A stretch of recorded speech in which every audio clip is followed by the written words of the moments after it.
به ونتوكل عليه ونعوذ بالله من شرور أنفسنا ومن سيئات أعمالنا من يهده الله فلا مضل له ومن يضلل فلا هادي له وأشهد أن لا إله إلا الله وحده لا شريك له لا ند له ولا ضد له ولا مثل له ولا مثيل له وأشهد أن محمدا عبده ورسوله أما بعد فقد قال الله تعالى في كلامه المجيد أعوذ بالله من الشيطان الرجيم فإذا قضيت الصلاة فانتشروا في الأرض وابتغوا من فضل الله واذكروا الله كثيرا لعلكم تفلحون.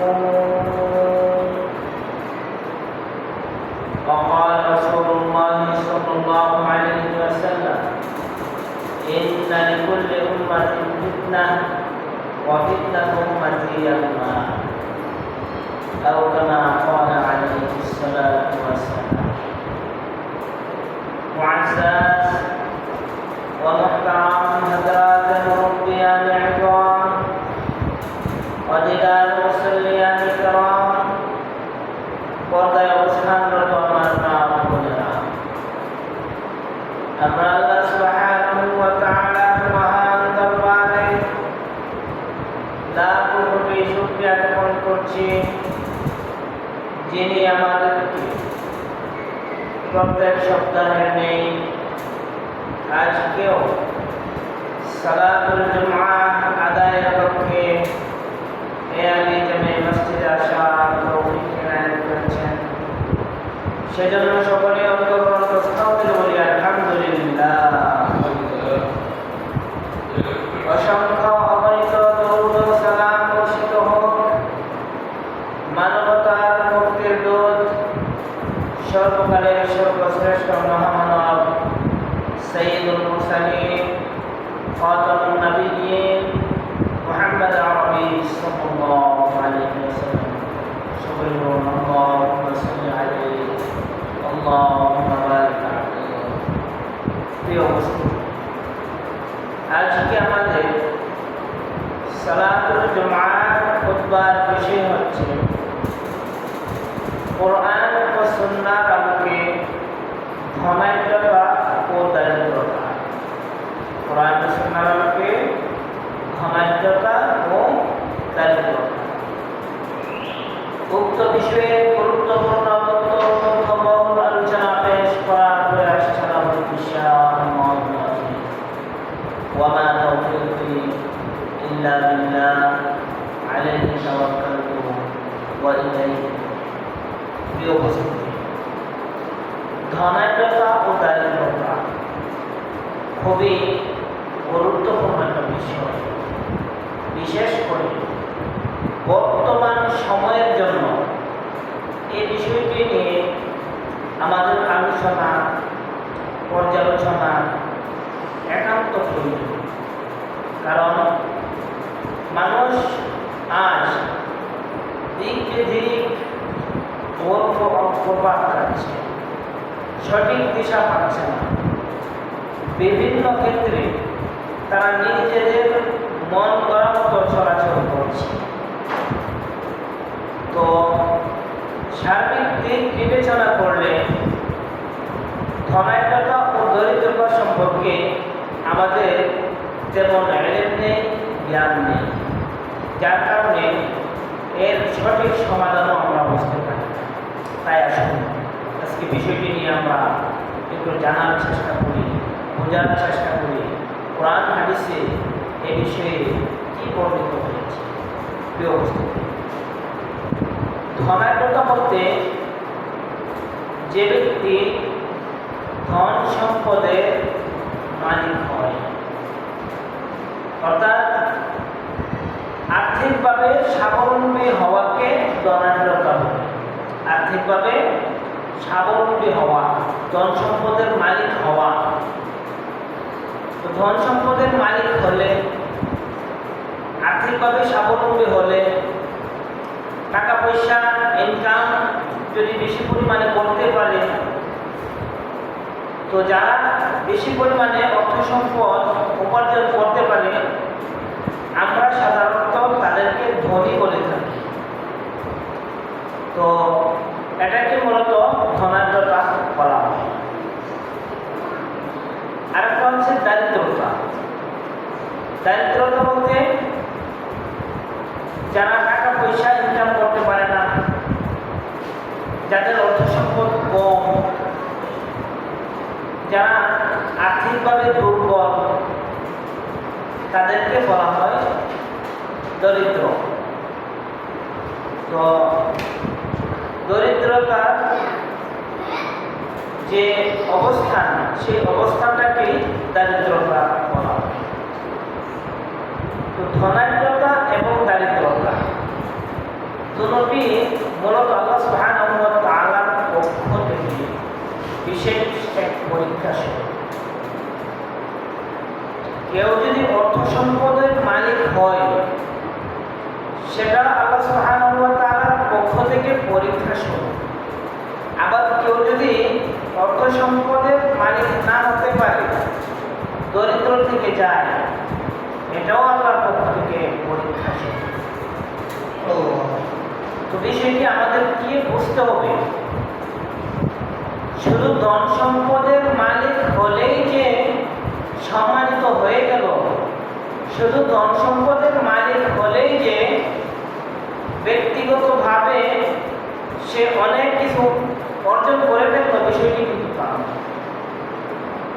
আবার অর্থ সম্পদ যাদের না থাকে, যারা দরিদ্র, তো তারা যে একেবারে অসম্মানী ব্যক্তি হিসেবে সাব্যস্ত হবে, এটাও কোরআন সুন্নাহ সমর্থন করে না।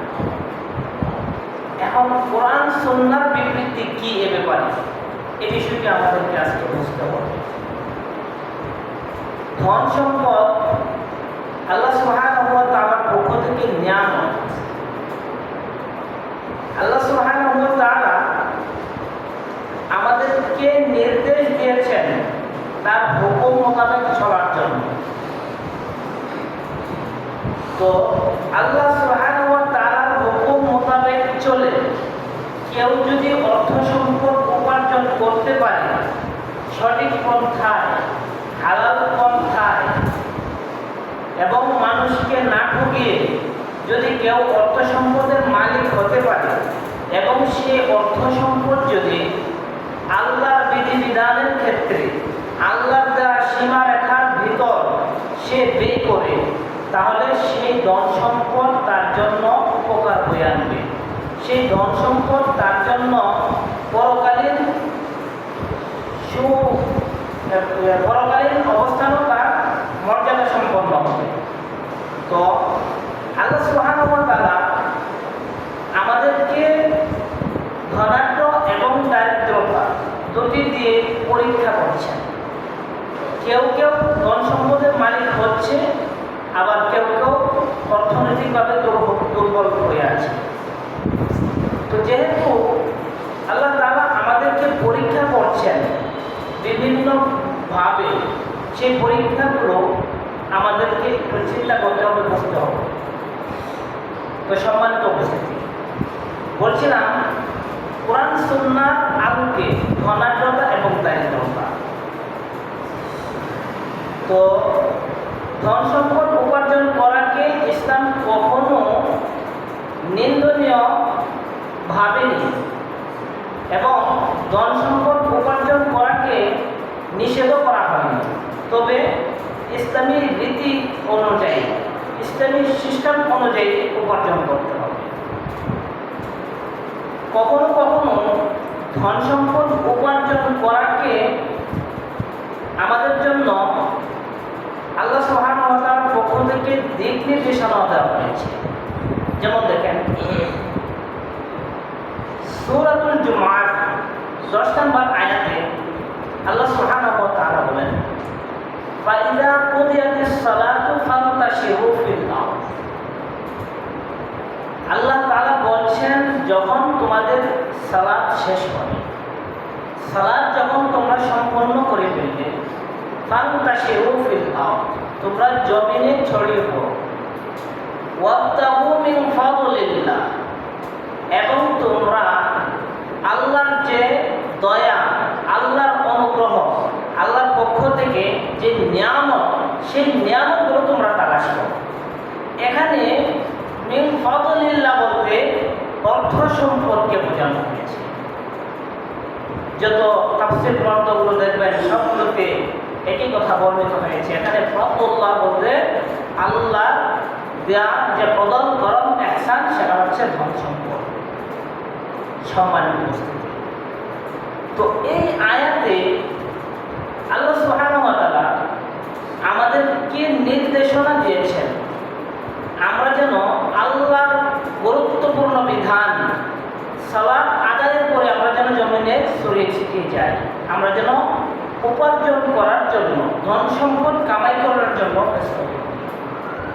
তো এই আয়াত থেকে আমরা কি বুঝলাম? ধন সম্পদ উপার্জন করা ইসলামে নিষেধ নয়, বরং উৎসাহ জুগিয়েছে। একাধিক হাদিসে আল্লাহ রাসূল সাল্লাল্লাহু আলাইহি ওয়াসাল্লাম অর্থনৈতিকভাবে স্বাবলম্বী হওয়াকে উৎসাহিত করেছেন। যেমন একটা হাদিসে আল্লাহ রাসূল সাল্লাল্লাহু আলাইহি ওয়াসাল্লাম বলেছেন, আল ইয়াদুল উলিয়া খায়রুম মিনাল ইয়াদিস সুফলা, উপরের হাত নিচের হাতের চেয়ে উত্তম। সুবহানাল্লাহ। উপরের হাত নিচের হাতের চেয়ে উত্তম, তার মানে যেই হাত দিয়ে মানুষকে দান করা হয়, যেই হাত দিয়ে সহযোগিতা করা হয়, সেই হাতটা হচ্ছে উত্তম। ওই হাত থেকে যেই হাত নিচে থাকে, তার মানে যেই হাত দিয়ে মানুষের থেকে চাওয়া হয়। শুধু এতটুকুই নয়, আল্লাহ রাসূল সাল্লাল্লাহু আলাইহি ওয়াসাল্লাম দারিদ্রতা থেকে মুক্তি চেয়েছেন।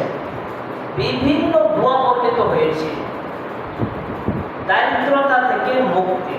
কারণ রাসূলুল্লাহ সাল্লাল্লাহু আলাইহি ওয়াসাল্লাম বলেন, কোনো কোনো ক্ষেত্রে দারিদ্রতা এত মারাত্মক অবস্থা দাঁড়ায় মানুষের ঈমান নিয়ে টানাহেঁচড়া শুরু হয়ে যায়। দারিদ্রতার কারণে ঈমান চলে যায়। বর্তমানে যদি আমরা আমাদের সমাজের দিকে তাকাই, আমাদের দেশের দিকে তাকাই, তাহলে আমাদের সামনে বিষয়টি আরো স্পষ্ট হয়ে যাচ্ছে। এক শ্রেণীর লোকেরা দারিদ্রতার কারণে মুখ দিয়ে যা ইচ্ছা তাই বলে বেড়াচ্ছে, কুফরি শব্দ উচ্চারণ করে দিচ্ছে, এবং অপর দিক দিয়ে কুফরি কর্মকাণ্ড করতেও দ্বিধাবোধ করছে না। অনেক দরিদ্র লোকদেরকে দেখবেন, তাদেরকে যদি ভিন্ন ধর্মের কোনো লোকে অফার করে বিভিন্ন জিনিসের প্রলোভন দেখিয়ে, তো তাদের ধর্মে দীক্ষিত হয়ে যায়। অনেক নামদারি মুসলমান আজ খ্রিস্টান হয়ে যাচ্ছে, অনেক নামদারি মুসলমান আজ অর্থের লোভে পড়ে বিভিন্ন ধর্মে রূপান্তরিত হয়ে যাচ্ছে। বিশেষ করে পার্বত্য অঞ্চলগুলোতে খ্রিস্টান মিশনারিগুলো এ ব্যাপারে সক্রিয় ভূমিকা আছে। অনেক মুসলমানদেরকে তাদের দিকে ঝুঁকে ফেলছে, তারা বিভিন্নভাবে সহযোগিতা করছে। এই দরিদ্র মুসলমানদেরকে টার্গেট করে তারা তাদের ধর্মে নিয়ে যাচ্ছে। চিন্তার বিষয়।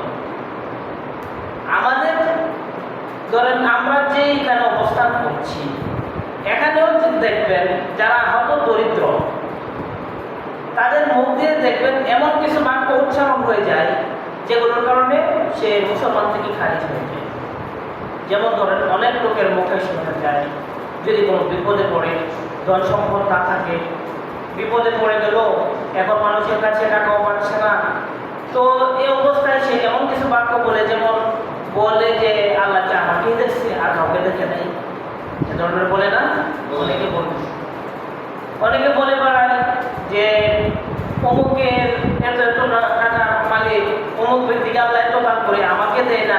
আমাকে আমাকে দিতে পারেন আল্লাহ। তো আল্লাহর উপর তাদের আস্থা হারিয়ে ফেলে, তাদের এমন কথার কারণে কুফরি বাক্য উচ্চারণ হয়ে যায়, তাদের এমন কথার কারণে তারা দিন থেকে সরে যায়, দিনের মধ্যে থাকতে পারে না। সম্মানের উপস্থিতি, এই জন্য ধন সম্পদ আল্লাহ সুবহানাহু ওয়া তাআলার পক্ষ থেকে একটা বিশেষ নিয়ামত, কিন্তু সেই নিয়ামত কখন নিয়ামত হিসেবে সাব্যস্ত থাকবে? যতক্ষণ পর্যন্ত আমরা সেই নিয়ামতটাকে আল্লাহর বিধিবিধান অনুযায়ী ব্যয় করব, সেই নিয়ামত হিসেবে সাব্যস্ত থাকবে যতক্ষণ পর্যন্ত আমরা আল্লাহর হুকুম মোতাবেক জীবনকে পরিচালনা করব, আমাদের ধন সম্পদগুলো ব্যয় করব। কিন্তু যদি নিজেদের মন করা মতো ব্যয় শুরু করি, সেই অর্থ সম্পদ দিয়ে যা ইচ্ছা তাই করি, তাহলে কিন্তু সেই ধন সম্পদ আমাদের জন্য ফিতনা হয়ে দাঁড়াবে। যেমন ধরেন আল্লাহ সুবহানাহু ওয়া তাআলা সূরাতুল আনফালের 28 নম্বর আয়াতে বর্ণনা করেন, ওয়া'লামু আন্নামা আমওয়ালুকুম ওয়া আওলাদুকুম ফিতনাহ, জেনে রাখো তোমাদের সন্তান সন্ততি, তোমাদের ধন সম্পদ এগুলো হচ্ছে ফিতনা। ওয়া ইন্নাল্লাহা ইনদাহু আজরুন আযীম, আর আল্লাহর নিকট রয়েছে মহা পুরস্কার। তো এই আয়াতে আবার ধন সম্পদকে ফিতনা হিসেবে সাব্যস্ত করেছে। ধন সম্পদকে ফিতনা হিসেবে কেন সাব্যস্ত করেছেন? রাসূলুল্লাহ সাল্লাল্লাহু আলাইহি ওয়াসাল্লাম বলেছেন, ইন্না লিকুল্লি উম্মাতিন ফিতনা ওয়া ফিতনাতু উম্মাতি আল মাল। প্রত্যেক উম্মতের জন্যই ফিতনা ছিল, প্রত্যেক জাতির পিছনে ফিতনা ছিল, আর আমার উম্মতের অন্যতম ফিতনা হচ্ছে ধন সম্পদ। আমাদেরকে একটু চিন্তা করতে হবে। একদিকে আল্লাহ সুবহানাহু ওয়া তাআলা ধন সম্পদকে আল্লাহর ফজল, আল্লাহর করম, ইহসান বলেছেন, আল্লাহর দয়া বলেছেন, আল্লাহর রহমত বলেছেন। সেই ধন সম্পদ মানুষের জন্য বিভিন্ন দিক দিয়ে আল্লাহর পক্ষ থেকে বিশেষ পুরস্কার। অপর দিক দিয়ে এই ধন সম্পদই আমাদের জন্য ফিতনা হিসেবে আখ্যায়িত করেছে। এখন আমাদেরকে যাচাই করতে হবে। রাসূলুল্লাহ সাল্লাল্লাহু আলাইহি ওয়াসাল্লাম বলেছেন, তোমাদের সন্তান সন্ততি, তোমাদের যে অর্থ সম্পদ এগুলো ফিতনা। তো একদিকে কোরআনেও বর্ণিত হয়েছে, অপরদিকে হাদিসেও বর্ণিত হয়েছে। শুধু তাই নয়, রাসূলুল্লাহ সাল্লাল্লাহু আলাইহি ওয়াসাল্লাম একবার বিশেষ একটি বার্তা দিয়েছেন। তিনি বলেছেন, লাল ফাকরু আখশা আলাইকুম, আমি দারিদ্রতাকে তোমাদের জন্য এতটা ভয় করি না যতটুকু ভয় করি। লাল ফাকরু আখশা আলাইকুম ওয়ালাকিন আখশা আলাইকুম আন তুবসাতু আলাইকুম দুনিয়া। তোমাদের জন্য দুনিয়াকে বা দুনিয়ার অর্থ সম্পদকে প্রশস্ত করে দেওয়া হবে, তোমাদের অর্থ সম্পদের বিস্তৃতি ঘটবে। তো আল্লাহ রাসূল সাল্লাল্লাহু আলাইহি ওয়াসাল্লাম বলেছেন, কামা বুসিতাত মিন ক্বাবলিকুম, যেরকম ভাবে তোমাদের পূর্ববর্তীদের ক্ষেত্রেও সম্প্রসারণ করে দেওয়া হয়েছে। আপনারা শুনেছেন আদ সামুদ জাতির কথা, সেই জাতিগুলোর ইতিহাস আমরা পড়েছি। এখানেও জুমাতে আমরা বিস্তারিতভাবে আলোচনা করেছিলাম বিভিন্ন নবীদের কাহিনী বর্ণনা করার ক্ষেত্রে। বিশেষ করে আদ সামুদ জাতিকে আল্লাহ সুবহানাহু ওয়া তাআলা কিভাবে নিয়ামত দান করেছিলেন, কত অর্থ সম্পদ দান করেছিলেন, কি শক্তি সাহস দিয়েছিলেন। নিজেরা পাহাড় কেটে বাড়িঘর বানিয়ে ফেলত, নিজেদের এত শক্তি ছিল, এক পাহাড়কে অন্য স্থানে রূপান্তর করে ফেলত, এক জায়গা থেকে আরেক জায়গায় নিয়ে যেত। তো এরকম শক্তিশালী, তাপতশালী, অর্থ সম্পদে একেবারে ভরপুর করে দিয়েছিলেন আল্লাহ সুবহানাহু ওয়া তাআলা। ফল ফলাদি বাগ বাগিচায় ভরে গিয়েছিল তাদের। তো বিভিন্নভাবে তাদেরকে সম্পদশালী করা হয়েছিল। তো রাসূলুল্লাহ সাল্লাল্লাহু আলাইহি ওয়াসাল্লাম বলেছেন, তোমাদের পূর্ববর্তী যারা রয়েছে তাদেরকে যেরকমভাবে অর্থনৈতিকভাবে সমৃদ্ধ হচ্ছিল। তো আমার আশঙ্কা হচ্ছে এরকম যে দারিদ্রতা এতটা ভয়ঙ্কর হবে না, যেরকম ভয়ঙ্কর হবে যে তোমাদের উপর যখন ধন সম্পদের বিস্তৃতি ঘটবে। ধন সম্পদের বিস্তৃতি ঘটার ফলে অবস্থাটা কি দাঁড়াবে? তখন মানুষ দিনের উপর অটল থাকতে পারবে না। একটু ধন সম্পদ হলে অহংকারী হয়ে উঠবে, একটু ধন সম্পদ হলে মানুষের উপর নির্যাতন করবে, জুলুম করবে। ধন সম্পদ হলে নিজেদের মন গড়া মতো যা ইচ্ছা তাই করে ফেলবে, গান বাজনার আসর জমাবে, অবৈধ কর্মকাণ্ডে লিপ্ত হবে, বিভিন্ন কর্মকাণ্ড এমন করে বসবে যেগুলোকে আল্লাহ সুবহানাহু ওয়া তাআলা নিষেধ করেছেন, যেগুলো দ্বারা লানত বর্ষিত হয়, এমন সব কর্মকাণ্ডে লিপ্ত হয়ে যাবে। সম্মানিত, তো একদিকে আমরা বুঝতে পারলাম ধন সম্পদ আল্লাহ সুবহানাহু ওয়া তাআলার পক্ষ থেকে নিয়ামত, অপরদিকে বুঝতে পারলাম এই ধন সম্পদে আমাদের জন্য ফিতনা। এখন নিয়ামত হিসেবে কখন থাকবে এবং ফিতনা হিসেবে কখন সাব্যস্ত হবে, এই বিষয়টি আমাদের একটু চিন্তা করতে হবে। যখন ধন সম্পদ পেয়ে আমরা আল্লাহর শুকরিয়া আদায় করব, তো যখন ধন সম্পদ পেয়ে বা ধন সম্পদ উপার্জন করে সেগুলোকে সঠিক পথে ব্যয় করব, তখন সেই ধন সম্পদ আমাদের জন্য নিয়ামত হিসেবে সাব্যস্ত হবে। পক্ষান্তরে ধন সম্পদ পেয়ে, অর্থ সম্পদ পেয়ে যদি আমরা বিপদে খরচ করে, নিজেরাও যদি আল্লাহর বিধানকে তোয়াক্কা না করে, আল্লাহর বিধানের বিরুদ্ধাচরণ করে এবং নিজেদের মন গড়া মতো চলি, নিজেদের মন গড়া মতো অর্থ সম্পদগুলো ব্যয় করি, তখন সেই ধন সম্পদে আমাদের জন্য ভয়ানক হয়ে দাঁড়াবে, ফিতনা হয়ে দাঁড়াবে। এই জন্য আমাদেরকে চিন্তা করতে হবে, ধন সম্পদ উপার্জন করা কোনো নিন্দনীয় বিষয় নয়, বরং উৎসাহ জুগিয়েছেন। আজকে অর্থ সম্পদ থাকলে বিভিন্ন নেক কাজে অংশগ্রহণ করা যায়। নেক কাজের অভাব নেই, কত ধরনের কাজ করা যায়। ধন সম্পদ থাকলে আজকে আল্লাহর বিধিবিধানগুলো সঠিকভাবে পালন করা যায়। বিভিন্ন দিক দিয়ে ধন সম্পদের উপকার রয়েছে। আবার সেই ধন সম্পদগুলো যদি বিপদে পরিচালনা করি, তাহলে সেক্ষেত্রে সেই ধন সম্পদগুলো আমার আপনার ঘাটা হয়ে দাঁড়াবে, আমার আপনার জন্য বিপদ হয়ে দাঁড়াবে। এই জন্য আমাদেরকে চিন্তা করতে হবে, আল্লাহ সুবহানাহু ওয়া তাআলা আমাদেরকে যেই নিয়ামত দান করেছেন, সেই নিয়ামতের শুকরিয়া আমাদেরকে আদায় করতে হবে। যদি আমাদেরকে আল্লাহ তাআলা ধন সম্পদ দান করেন, প্রথম কথা হচ্ছে ধন সম্পদ উপার্জন করা। এটা আল্লাহর পক্ষ থেকে আমাদেরকে নির্দেশনা দেওয়া হয়েছে, উপার্জন করতে হবে।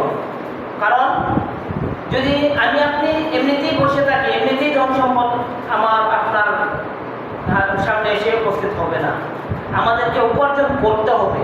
উপার্জনের জন্য নির্দেশনা এসেছে। রাসূলুল্লাহ সাল্লাল্লাহু আলাইহি ওয়াসাল্লাম বলেছেন, প্রত্যেক নবী রাসূলই কর্ম করেছেন। বিশেষ করে প্রত্যেক নবী রাসূলের ব্যাপারে এরকম আসছে নিজেরা ছাগল চড়িয়েছেন। তো আল্লাহ রাসূল সাল্লাল্লাহু আলাইহি ওয়াসাল্লাম এত স্পষ্টভাবে বর্ণনা করলেন যে নবী রাসূলরা নিজেরা নিজেদের হাতে কাজ করে, কর্ম করে তারপর খেয়েছেন। তো আমি আপনি কত বড় বুজুর্গ হয়ে গেলাম, আজকে কাজ না করে ঘরে বসে থেকে আমরা আল্লাহর উপর তাওয়াক্কুল করবো, এটা ইসলাম সমর্থন করে না। আমরা শুধু তাওয়াক্কুল করবো আল্লাহর উপর, আল্লাহ আমাদের তুলি পেরে দিয়ে যাবেন, এরকমটা নয়। আমাদেরকে পরিশ্রম করতে হবে। নবী রাসূল আল্লাহ সুবহানাহু ওয়া তাআলা সবচেয়ে সম্মানিত ব্যক্তিত্ব, তারা যদি কাজ করে তো আমাদেরকে অবশ্যই কাজ করতে হবে।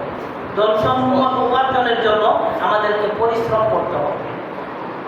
তো উপার্জন করতে হবে, উপার্জন করা নিষেধ নয়, তবে উপার্জনটা করতে হবে হালাল পন্থায়। যেই পন্থায় উপার্জন করলে সম্পূর্ণরূপে আল্লাহ সুবহানাহু ওয়া তাআলার বিধিবিধান পালন করা যায়, সেই পন্থায় আমাদের উপার্জন করতে হবে। কোনো ধরনের হারাম পন্থা অর্জন করা যাবে না, অবলম্বন করা যাবে না, কোনো হারামের সাথে সংশ্লিষ্ট হওয়া যাবে না। যত ধরনের হারাম লেনদেন আছে, সমস্ত হারাম লেনদেন থেকে বেঁচে থাকতে হবে। সম্মানিত উপস্থিতি, তো বলছিলাম যে দারিদ্রতা এবং ধনাঢ্যতা, তো ধনাঢ্যতা এবং দারিদ্রতা উভয়টাই আল্লাহ সুবহানাহু ওয়া তাআলার পক্ষ থেকে পরীক্ষা স্বরূপ। তো ধনাঢ্য হওয়া, অর্থ সম্পদের মালিক হওয়া, এটা মন্দ কিছু নয়। কেউ যদি অনেক টাকা পয়সার মালিক হয়, এতে কোনো দূষণীয় বিষয় নয়। সম্পদ উপার্জন করতে পারে যদি হালাল পন্থায় করে, তাতে কোনো বাধা নেই।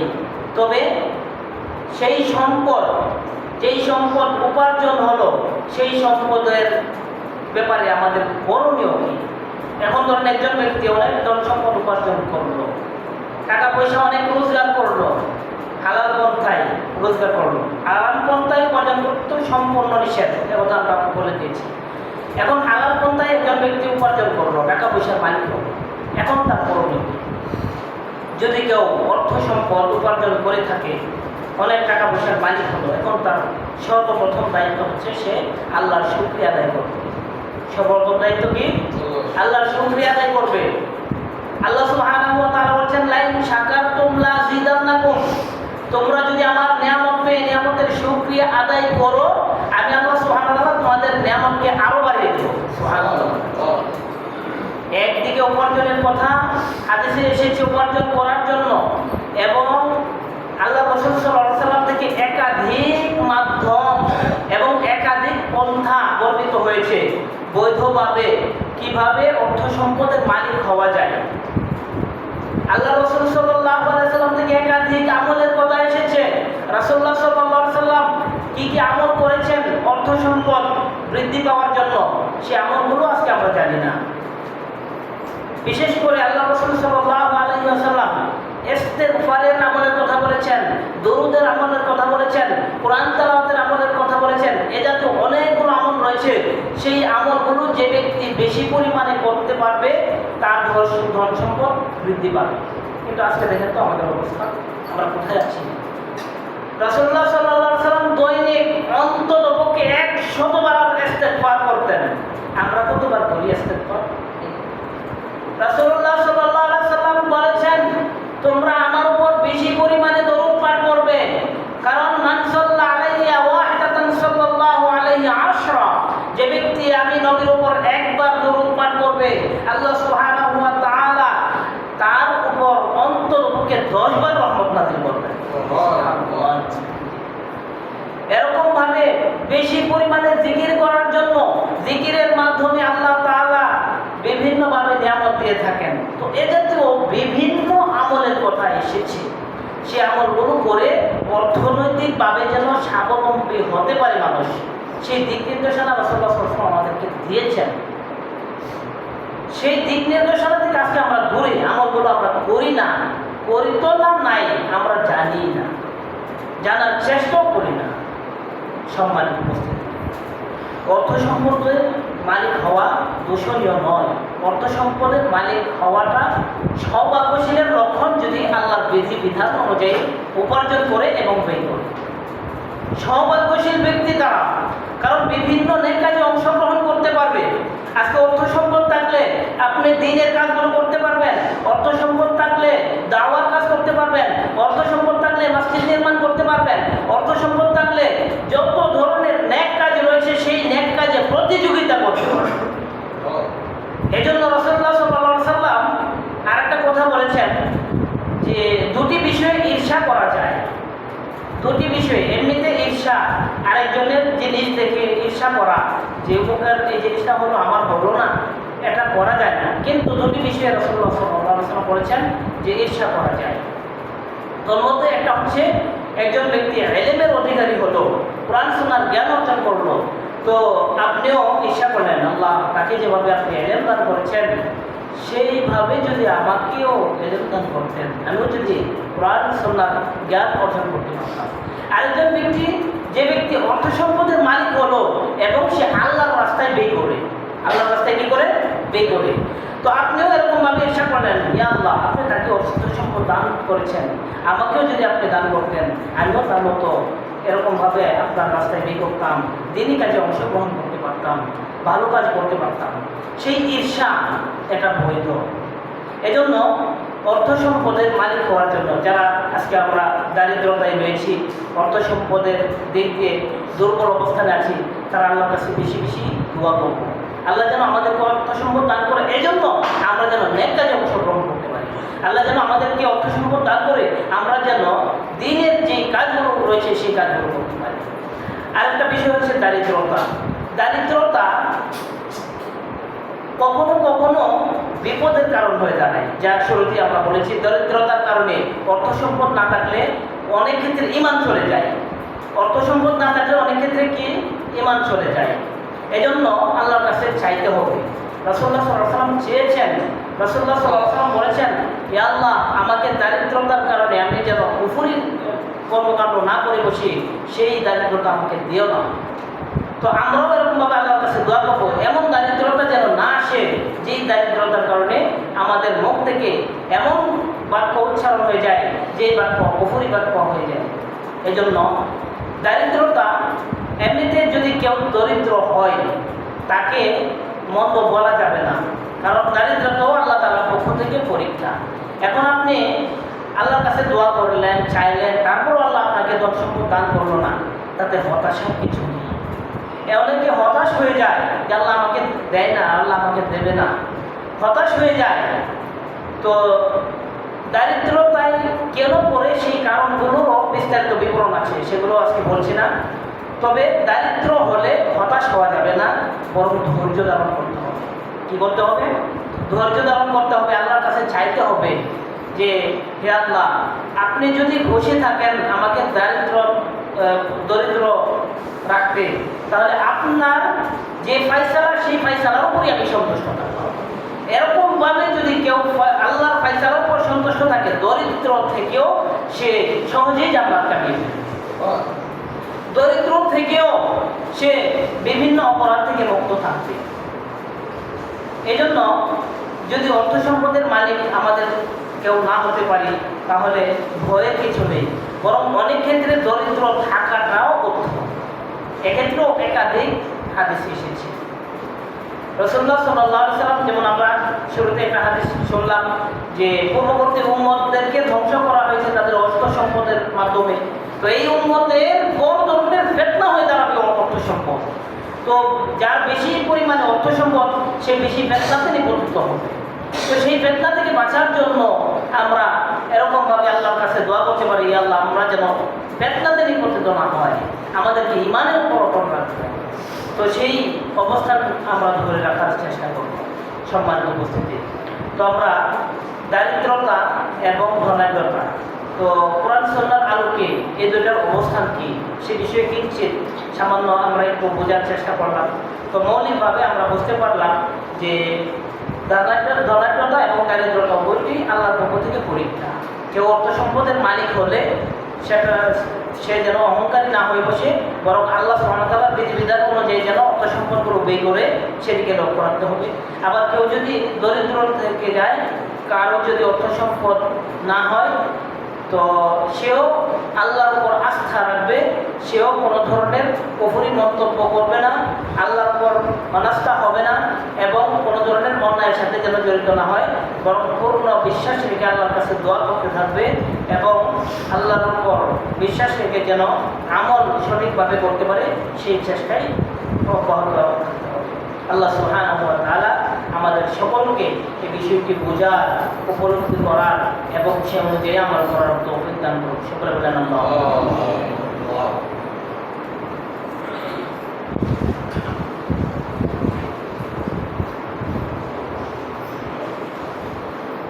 আলহামদুলিল্লাহ আলহামদুলিল্লাহ নাহমাদুহু ওয়া নাস্তাঈনুহু ওয়া নাস্তাগফিরুহু ওয়া নু'মিনু বিহি ওয়া নাতাওয়াক্কালু আলাইহি ওয়া না'উযু বিল্লাহি মিন শুরুরি আনফুসিনা ওয়া মিন sayyi'ati a'malina من يهده الله فلا مضل له ومن يضلل فلا هادي له واشهد ان لا اله الا الله وحده لا شريك له واشهد ان محمدا عبده ورسوله اما بعد فقد قال الله تعالى في كلامه المجيد اعوذ بالله من الشيطان الرجيم ان الله وملائكته يصلون على النبي يا ايها الذين امنوا صلوا عليه وسلموا تسليما اللهم صل على محمد وعلى ال محمد كما صليت على ابراهيم وعلى ال ابراهيم انك حميد مجيد اللهم بارك على محمد وعلى ال محمد كما باركت على ابراهيم وعلى ال ابراهيم انك حميد مجيد ربنا ظلمنا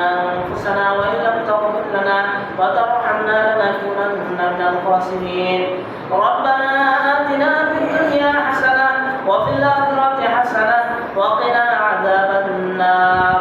ربنا لا تزغ قلوبنا بعد إذ هديتنا وهب لنا من لدنك رحمة إنك أنت الوهاب. رب ارحمهما كما ربياني صغيرا. رب هب لي من الصالحين. ربنا هب لنا من أزواجنا وذرياتنا قرة أعين واجعلنا للمتقين إماما. اللهم إنك عفو تحب العفو فاعف عنا. اللهم إنا نسألك علما نافعا وعملا متقبلا ورزقا واسعا.